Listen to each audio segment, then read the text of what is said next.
አንድ ሰው በሚያልፍባት ግን በማይኖርባት ከተማ፣ ልብ በሉ፣ በሚያልፍባት ግን በማይኖርባት ከተማ፣ እንኳን በማይኖርባት በማድርባት ከተማ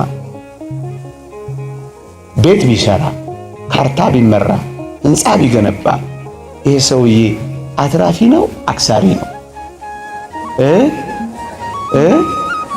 አይደለም። ለዚያ እኮ ነው በማንኖርባት ግን አላፊና አግዳሚ በሆንባት በዚህ ይቻለ ዋናውን ህይወታችንን፣ ቅድስናችንን፣ ዋናውን ህይወታችንን፣ ንጽህናችንን፣ ዋናውን ህይወታችንን፣ እግዚአብሔርን መፍራታችንን አንጠፍጥፈን ለዚህ ዓለም ከሸጥንላት አባካኞች ነው ምን ሆነው መንገድ አላፊዎች ብቻ ነን። ምንድነው? አላፊዎች ብቻ ነን። አንጣበቅባት። የምር ልባችንን ሐሳባችንን ማንስጣት። እንደ መንገደኛ፣ እንደ አላፊ፣ ደግሞም እንደ ስደተኛ ራሳችንን አለማምደን እንቁጠራት።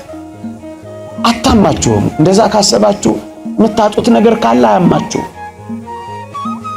ስለ ገንዘብም በዚህ ዓለም ስላለውም ዝናና ውዳሴ፣ ስለ ስልጣንም ወይም ስለ ማግኘት በጣም በትኩረት የምትጨነቁ ከሆነ ትታመማላችሁ።